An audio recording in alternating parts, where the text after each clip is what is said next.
Hello दोस्तों, आज हमारी फोर्थ क्लास साइंस का दूसरा चैप्टर है।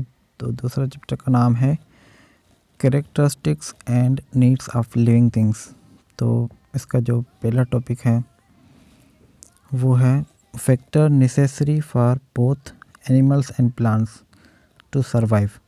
तो प्लांट्स और एनिमल्स को सरवाइव करने के लिए कौन से फैक्टर्स हैं जो ज़रूरी हैं। तो यहाँ पे बता रहे हैं कि there are two types of things present on earth. हमारी धरती पे दो किस्म की चीज़ें मौजूद होती हैं, एक लिविंग थिंग्स है एंड नॉन लिविंग थिंग्स है। तो living things are divided into two major groups, animals and plants. तो जो लिविंग थिंग्स है वो फर्दर दो ग्रुप्स में डिवाइड की गई हैं, एक एनिमल्स का ग्रुप है और एक प्लांट्स का है। All living things, plants and animals need sunlight, air, food and water to stay alive.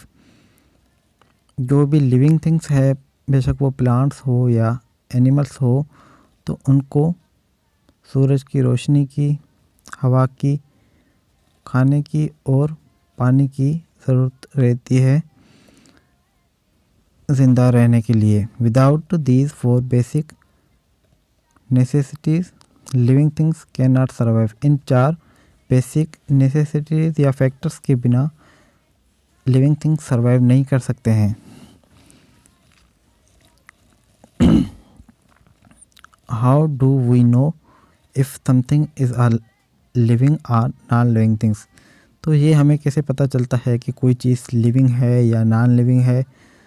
तो उसका तरीका ये है कि plants and animals have some characteristics that are not found in non living things. Plants और animals में कुछ characters होते हैं जो कि नॉन लिविंग थिंग्स में नहीं होते। What are these characters? वो कैरेक्टर्स कौन से हैं?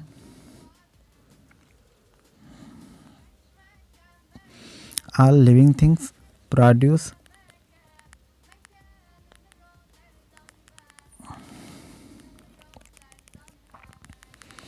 All living things produce young ones of their own kind। कि जो भी लिविंग थिंग्स होते हैं वो अपने जैसे रिप्रोड्यूस कर सकते हैं, नॉन लिविंग थिंग्स इस तरह नहीं कर सकती। जिस तरह ह्यूमन बीइंग है, जो इंसान है, वो produce children that look like their parents. इंसान जिस तरह बच्चे प्रोड्यूस करता है वो बिल्कुल इंसान की तरह ही होते हैं। जिस तरह अ hen प्रोड्यूस चिक एंड अ कैमल प्रोड्यूस काफ।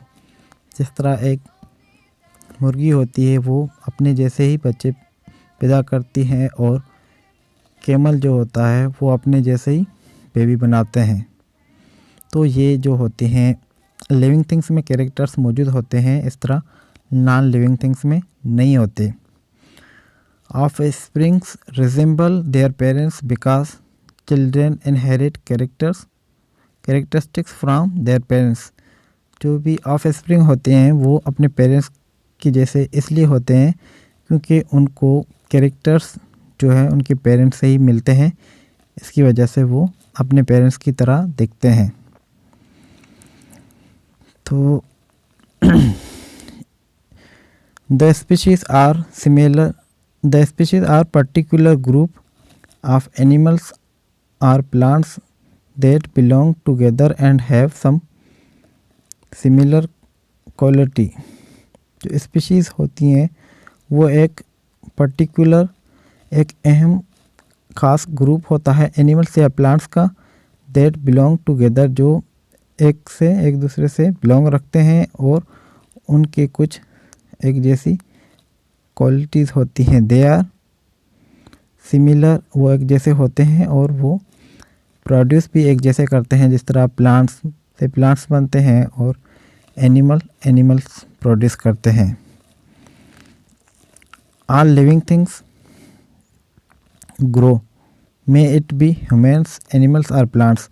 जो भी लिविंग थिंग्स होते हैं वो ग्रो करती हैं, बेशक वो ह्यूमन्स हो, प्लांट्स हो या एनिमल्स हो।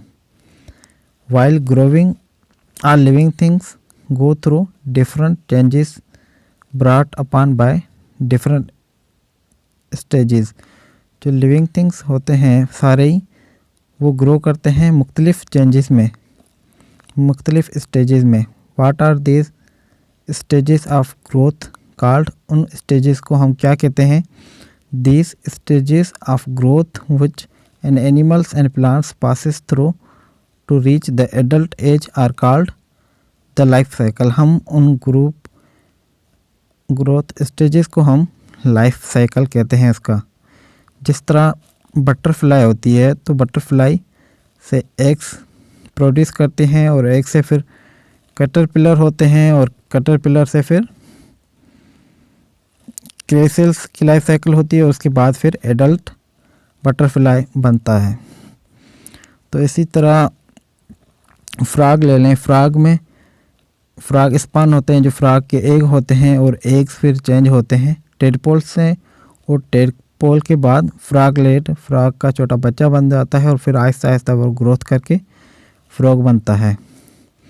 तो इसी तरह यहाँ पे देख लें जो बीज हैं, बीज भी एग्स प्रोड्यूस करती है और एग्स जो है आगे डेवलप होता है लार्वा में, और लार्वा फिर प्यूपा में तब्दील होता है और प्यूपा फिर बीज बन जाते हैं। तो ये लाइफ साइकिल थे कुछ प्लांट्स के और कुछ एनिमल्स के ही थे। तो इस चैप्टर में तकरीबन यही कुछ अहम चीज़ें थी जो मैंने आपको बता दी हैं। ठीक है दोस्तों, अगर इस चैप्टर में कोई आपका सवाल हो, कुछ समझ में ना आए तो आप कमेंट में मुझे पूछ सकते हैं। ठीक है, थैंक यू।